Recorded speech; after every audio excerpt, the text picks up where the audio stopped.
será apresentado por Isabel Saraiva, presidente da Associação Espíritas de Leiria, e que tem como formação académica bacharelado em Contabilidade e Administração, com o moderador João Xavier de Almeida.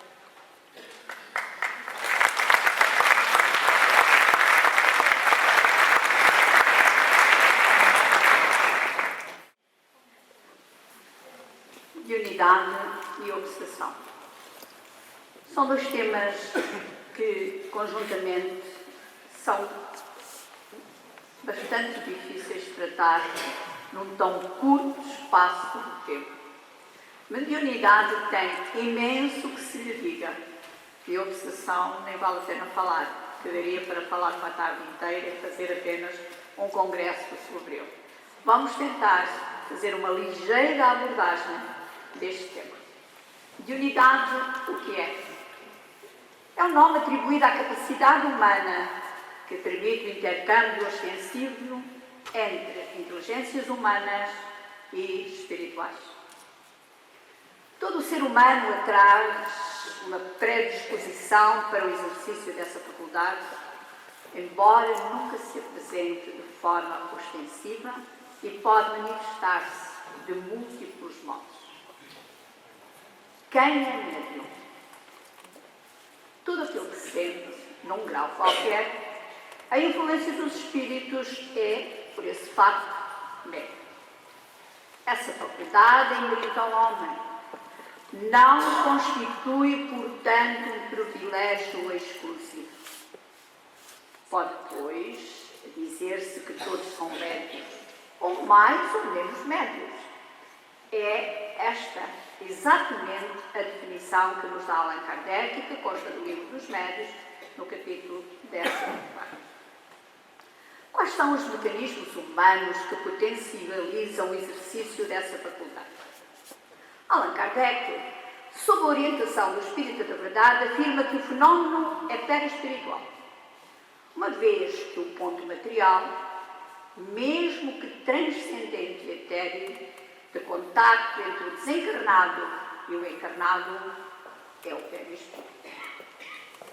O ser humano não só cria os pensamentos, como os emite e ainda capta os pensamentos alheios, quer de seres encarnados, quer desencarnados.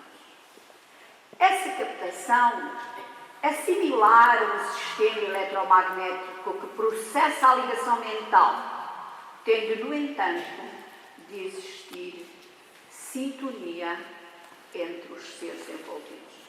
Sem essa sintonia, dificilmente existe o processo mediúnico. Pois, sem haver isso, não há, efetivamente, sem essa afinidade, as partes entre ambas, não se processará a captação mental. A possibilidade de captação de ondas mentais e outras lentes tenderão a agir no organismo das pessoas do mesmo modo que as suas próprias ondas, expressando-se estas através do corpo mental.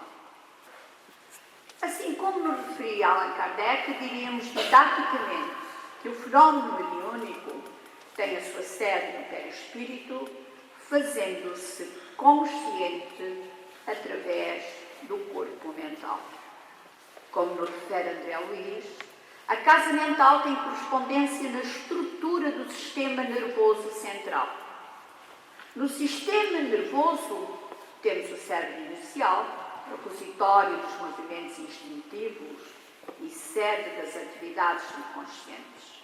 E vamos figurá-lo, ou podemos figurá-lo, como sendo o porão da nossa individualidade, onde, no porão, nós muitas vezes dizemos que é o nosso arquivo morto, é onde nós, afinal, temos tudo aquilo que faz parte de nós próprios, mas que nem sempre vem ao nosso consciente. Está ali guardado e só aparece consoante a nossa estrutura mediúnica para vir à tona aquilo que nos é permitido em cada reencarnação.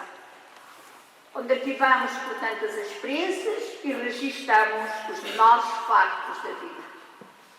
Pelo contrário, na região do córtex motor, que é a zona intermediária entre os lobos frontais e os nervos, temos então o cérebro desenvolvido, consubstanciando-se as energias motoras de que se serve a nossa mente para as manifestações imprescindíveis no atual momento evolutivo do nosso modo de ser. É exatamente nesta região onde nós podemos trabalhar e onde desenvolvemos na vida presente as nossas mais relevantes capacidades ou até as menos relevantes, porque é elas que nos permitem, no cotidiano da nossa vida, do nosso ser, ir atuando sobre aquilo que nós podemos. Nos planos dos lobos frontais, silenciosos ainda para a investigação científica do mundo, jazem materiais de ordem sublime que conquistaremos gradualmente no esforço da ascensão, representando a parte mais nobre do nosso organismo divino, a evolução. É muito importante este aspecto, porque afinal é aquilo que a ciência ainda menos se debruçou e é aquilo que, pelo menos por este conhecimento que nos dá André Luiz, vai proporcionar ao homem, na sua caminhada evolutiva, uma maior capacidade de atingir não só o conhecimento, mas acima de tudo a comunicação com o transcendente. Quais são os mecanismos da mediunidade? Os estudos são vários e eles apresentam complementos sobre esses mecanismos de exercício da faculdade mediúnica. Carlos Torres Pastorino, em seu livro Técnicas da Mediunidade, apresenta um excelente trabalho sobre a importância dos centros vitais, situados no duplo etéreo, para o fenómeno da mediunidade, correlacionando não só os diversos tipos de manifestações, mas também os pontos de ação das diferentes classes de espíritos. Tanto mais que, efetivamente, no exercício da mediunidade, os médiuns é exatamente nestes centros de força que eles vão sentir a energia das entidades e que essas entidades, conforme a problemática que apresentam, assim eles atingem determinado centro de força, que não é igual em cada médium, varia antes consoante o tipo de entidade que está para se manifestar. Por sua vez, o Dr. Sérgio Filipe de Oliveira, professor da Universidade de São Paulo, desenvolve as suas pesquisas sobre a ação do tálamo, em especial da glândula pineal, como sede da mediunidade no corpo físico, visando provar a importância dessa glândula no fenómeno mediúnico e, consequentemente, a comprovação dessa teoria. Eu lembro perfeitamente de ouvir aqui o Dr. Sérgio Filipe de Oliveira falar sobre as calcificações que as pessoas com mediunidade não exercida vão acumulando ao redor da glândula pineal e que ao longo do tempo vão dificultando cada vez mais a boa harmonia do equilíbrio psicobiofísico do ser, porque essas calcificações vão bloqueando aos poucos toda a comunicação entre as várias glândulas, entre os vários pontos nervosos e, logicamente, vão trazendo aquilo que, com o caminhar dos anos, são várias doenças que não são as doenças detectadas pela medicina, mas que são as doenças dos bloqueios desses próprios centros de força. Por sua vez, o Dr. Nuga Facuri, do Instituto do Cérebro de Campinas, apresenta uma correlação dos fenómenos mediúnicos com as diversas áreas do encéfalo. Reparem que temos aqui três aspectos completamente diferentes, a partir das observações da neurofisiologia dessas mesmas regiões. Recentemente, o Dr. Piotr Garjajev, não sei se é assim que se lê bem, porque eu não sou russa, biofísico russo e biólogo molecular, os seus colegas, desenvolveram uma pesquisa utilizando equipamentos de ponta com a finalidade de investigar 90% do DNA não compreendido. A partir dessas últimas pesquisas, cientistas concluíram que o nosso DNA é receptor e transmissor de informações além de espaço-tempo ou tempo-espaço, podendo vir a explicar os fenómenos como a clarividência, a intuição, atos espontâneos de cura ou autocura e mesmo outros. E o transe mediúnico, porque a mediunidade sem transe mediúnico quer dizer que não há exercício da mediunidade. Para que o médium possa atuar e obter a comunicação espiritual, ele necessita ampliar o seu estado de consciência, atingindo o seu campo mental, correspondente à sua expressão de pé espiritual, e para isso é necessário que ele entre em transe. O transe é um estado ampliado de consciência que, em diferentes graus de intensidade, a criatura se dissocia global ou parcialmente dos centros psicossomáticos, mantendo ou não a sensibilidade e a lucidez. Estando em condições de baixa tensão psíquica, esse transe pode ser provocado por substâncias químicas, estados patológicos da criatura, ou por substâncias, ou por condições de stress intenso, através de hipnose, auto-hipnose, ou pela mediunidade.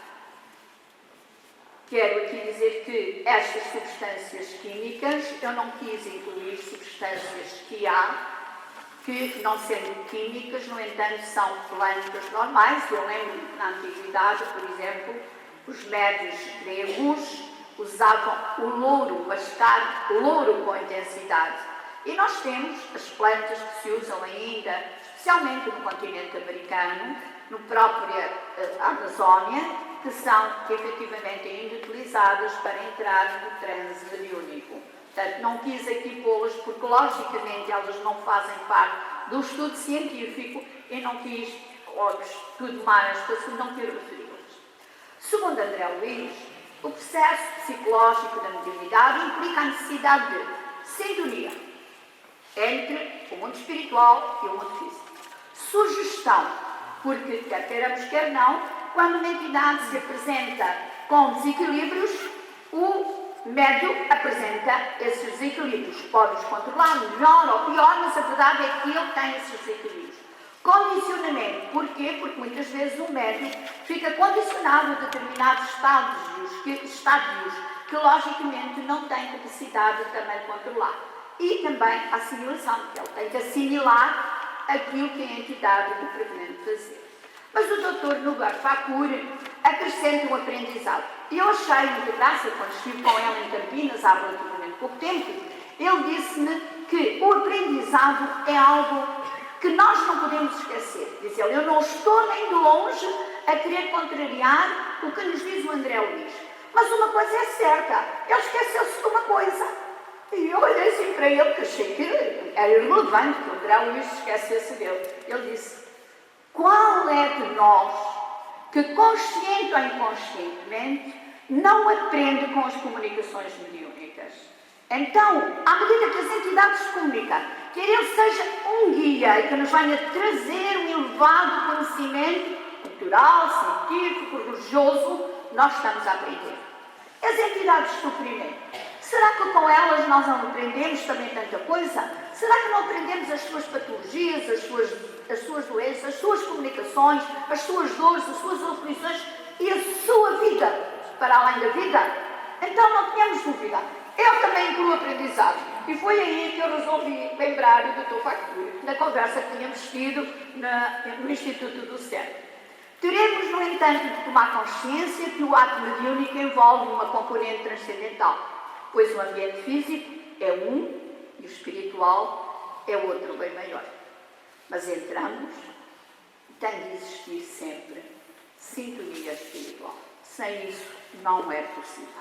Por mais que alguém queira atingir uma comunicação, se não houver sintonia com a entidade com que se pretende comunicar, não se chega lá. Tal como um violino tem de sintonizar com o outro, apesar de não termos conhecimento da dimensão da extensão da energia espiritual, fluido, segundo Kardec, que nos traz o momento da comunicação. Um violino, se estiverem dois, não pode cada um estar a tocar de sua maneira. Logicamente, se o médium e a entidade, se os fluidos não se puderem harmonizar para a comunicação, também não haverá essa mesma comunicação. Mas seguramente trata-se de um fenómeno extraordinário que a espiritualidade tem a misericórdia de nos tolerar e revelar. São esses elementos fluídicos que a espiritualidade manipula para pôr em funcionamento o cérebro do médium para a comunicação espiritual. André Luiz diz-nos: o primeiro contacto dentro da sintonia da energia espiritual é fluídico. Processa-se através de uma antena que conecta a espiritualidade connosco. Esses dois mundos, o físico e o espiritual, estão sintonizados pela glândula pineal. Diante da fenomenologia mediúnica, não há como se descartar a situação da componente orgânica, em que o cérebro é o receptor e os órgãos efetivam a mensagem advinda do mundo espiritual, seja pela fala, pela escrita, audição ou visão. Como é uma atuação no campo material, não há como prescindir do corpo físico e do corpo vital, os quais são responsáveis pela ação física da criatura. Não se pode falar que todo o fenómeno mediúnico ocorra somente no perispírito, ou até mesmo no espírito, em essência. A mediunidade faz-se com a colaboração efetiva de todos os planos de manifestação do homem. Retirar um Deus é apagar a possibilidade de existência e apresentação da fenomenologia, diz-nos o Espírito Carlos no livro Histórias de Deus. A inclusão de recursos medianímicos capaz de ocorrer em qualquer idade, até em bebés com pouca idade, podem ser vítimas de uma ocorrência mediúnica. Eu conheço um caso em que uma criança de poucos meses de idade, máximo 6 meses, ela teve um surto, doença, foi para o hospital, a mãe estava com ela internada e não apresentava nada, por mais exames que fizesse à criança. A mãe do fenómeno, aqui na sala mediúnica fizemos um pedido em oração e 2 horas depois a criança estava na rua completamente recuperada. Nós soubemos o que foi. Havia havido uma conversa no quarto de um doente entre os familiares, chamando a presença de alguém que havia desencarnado pela conversa que tinham tido. Como não podia influenciar os adultos que ali estavam, que não tinham capacidade, aquela criança foi envolvida por aquelas energias e, logicamente, ficou ali prisioneira e a criança não tinha senão chorar. Não tinha febre, não tinha nada, não fazia outra coisa. E, quando se pediu ajuda, provavelmente a espiritualidade deve ter conduzido esse espírito. Era uma criança com muito poucos meses de vida. Não é a mediunidade que nos distingue. A nenhum médium, seja ele qual for, seja qual for o tipo de mediunidade, seja qual for a experiência de vida que tenha, não é jamais essa faculdade que o distingue. O que o distingue, sim, é aquilo que ele faz dela. E esta frase é extraordinariamente importante para que todos nós tomemos consciência da responsabilidade que cabe ao médium no exercício da mediunidade. Aliás, é Emmanuel que nos adverte no livro Seara de Médiuns. E agora outro tema, a obsessão. Podemos encaixar na obsessão. Há algum tempo, e não muito, alguém me telefonou e fez uma pergunta muito curiosa. Pode o médium estar obsediado? Eu respondi à pessoa que, sem dúvida, o médium pode e muitas das vezes está altamente obsediado. Então, vamos ver que, efetivamente, a obsessão atinge qualquer um e, às vezes, como eu contei o caso da criança, sem culpa alguma. Estou-me a recordar aqui de alguns anos, bastantes anos atrás, alguém me dizia assim: nesta casa, muita coisa é obsessão. Nesta casa, que é a Associação Espírita de Leiria. Muita coisa é obsessão. E eu fiquei impressionada com essa resposta. Olha, que será que as coisas efetivamente são assim? Será que a pessoa não tem razão? Eu resolvi um dia questionar um dos mentores da casa. E a resposta que o mentor da casa me deu, eu vou repeti-la aqui, apesar de terem passado muitos anos. Não te preocupes, minha irmã. Há mais obsessão até na linguagem que a gente usa do que nos casos obsessivos que aparecem nesta casa. Eu fiquei calada, porque nunca me tinha ocorrido uma coisa destas. Mas a verdade é que essa entidade, quando a sua vida carnal, ele tinha trabalhado muito em desobsessão dentro do movimento espírita português. Então, obsessão o que é? Pululam em torno da terra os maus espíritos, em consequência da inferioridade moral dos seus habitantes. A ação malfazeja desses espíritos é parte integrante dos flagelos com que a humanidade se dê abraços neste mundo. A obsessão, que é um dos efeitos de semelhante ação com as enfermidades e todas as tribulações da vida, deve depois ser considerada como provação ou expiação e aceita com esse caráter. Chama-se obsessão a ação persistente que um espírito mau exerce sobre o indivíduo. Apresenta características muito diferentes, que vão desde a simples influência moral, sem perceptíveis sinais exteriores, até a perturbação completa do organismo e das faculdades mentais. Ela oblitera todas as faculdades mediúnicas. Já nos dizia Allan Kardec, no livro A Gênese, capítulo 14, título 45, na 36ª edição da Fé.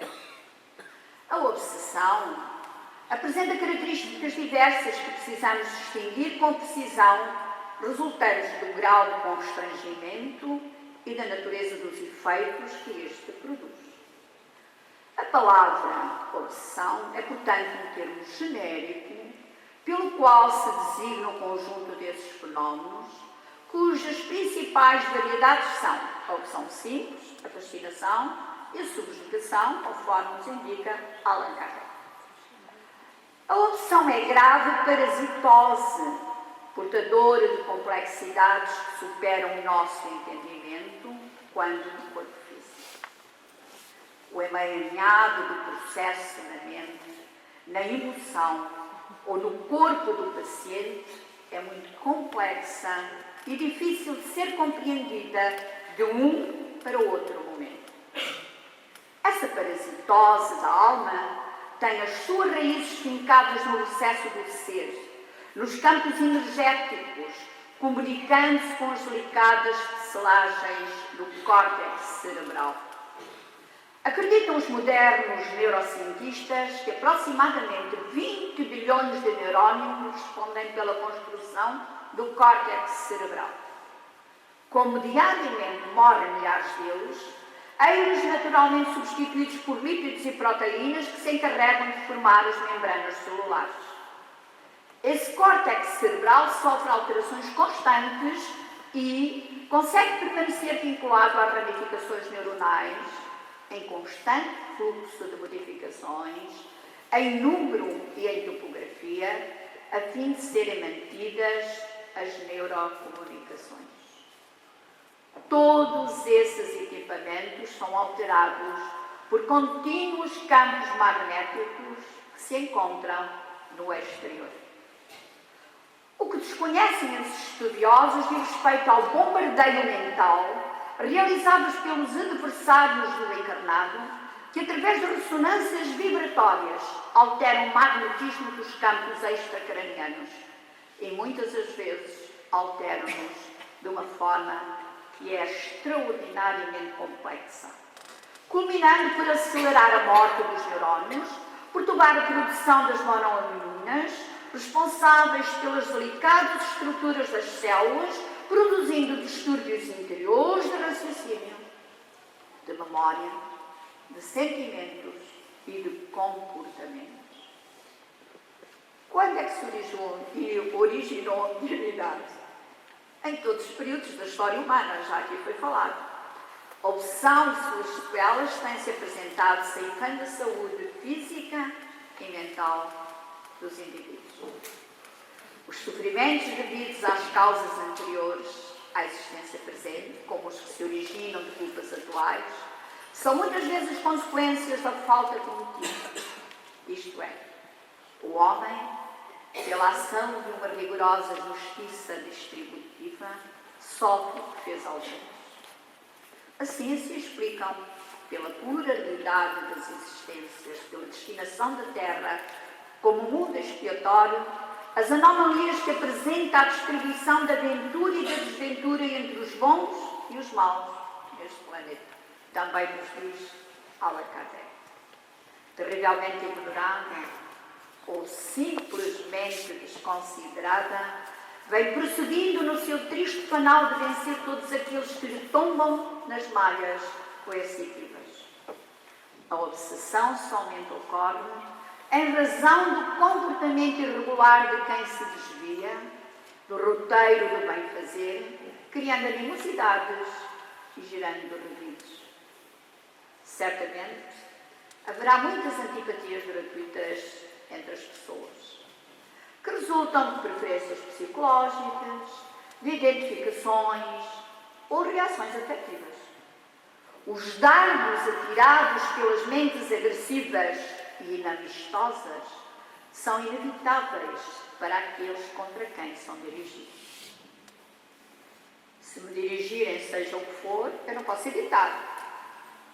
Eu posso proteger-me, que é diferente, mas não evitar. No entanto, a conexão somente se dará por identidade de sintonia, por afeição à afinidade em que se manifesta. Por esse motivo, a obsessão sempre resulta das defecções morais do espírito em relação ao seu próximo e desse infeliz e transbandeado que não se permite desculpar e dar novas chances a quem haja prejudicado. Não ignoramos aqueles que têm gérmesinhas invejas das perseguições aos idealistas dos trabalhadores do bem, mas que também somente se instalam se houver tomada psíquica naquele que se lhes torna objeto de perseguição. É aqui que entra a grande recomendação que há pouco te fez também o Divaldo, a responsabilidade que todos nós temos de sabermos proteger e daquilo que a doutrina nos recomenda. O indivíduo que ama a retidão de princípios e os executa, firmado em propósitos de elevação moral, mesmo quando fustigado pela pertinácia dos irmãos desajustados e perversos de ambos os planos da vida, não se deixa afetar, permanecendo nas disposições abraçadas, fiel ao programa traçado. Lembrem-se de Paulo de Tarso. Muitas foram as investidas que ele sofreu, terrenas, porque efetivamente muitas vezes ele foi perseguido. E logicamente esses dardos vibratórios eram dirigidos, mas nada abalou a sua fé. Nada impediu que ele cumprisse a sua tarefa. Pode experimentar alguma aflição, como é natural, mas robustece na oração, no prazer do serviço que realiza, nas leituras edificantes, na consciência pacificada. Simultaneamente, torna-se amparado pelos espíritos nobres, seus afeiçoados desencarnados, aqueles que foram beneficiados por sua bondade fraterna, que acorrem a protegê-lo e sustentá-lo nas atividades que lhe dizem respeito. Jamais se curvam sob as forças tenebrosas do mal aqueles que se entregam a Deus, a Jesus e ao bem, nas fileiras do dever a que se apegam, diz-nos Manuel Filomeno de Miranda no livro Tormentos da Obsessão de Divaldo Franco. E vamos concluir, dizendo que a obsessão espiritual, na visão espírita, apresenta um grau variável de comprometimento e gravidade de sintomas. Daí, o cuidado que se deve ter em não alimentar os enfermos com falsas promessas de cura, visto que, em obsessão espiritual, o agente etiológico não se trata de uma bactéria passível de extermínio com o tratamento clínico preconizado. Nenhum médium é médico, nenhuma casa espírita está para exercer a medicina. Está para exercer a mediunidade que pode auxiliar com as energias que podem beneficiar a cura. Eis aí a diferença. O fenómeno obsessivo é bem mais intrincado, pois comumente trata-se de um outro padrão de infecção fluídica, induzida por um ser inteligente desencarnado, capaz de se utilizar do pensamento da própria vontade e da vinculação mentomagnética com a sua vítima, eventos puramente espirituais, por isso mesmo, impossíveis de serem detectados pela semiologia clínica habitual.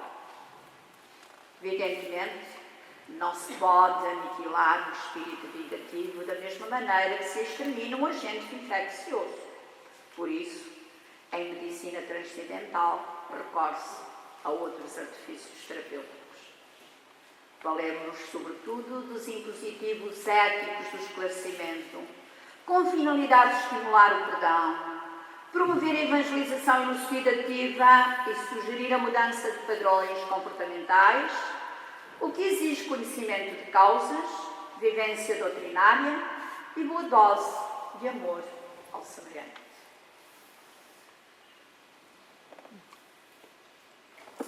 Amo o próximo como a si mesmo e, logicamente, mesmo nas posturas mais irreverentes, mais agressivas, mais dolorosas que tentem dirigir-vos, este amor ao próximo como a si mesmo, logicamente, vai criar benefícios de autodefesa. Aprendei a fazê-lo e podeis ter a certeza que o benefício do auxílio divino também vos protegerá. O amor do Cristo fique convosco. Muito obrigado.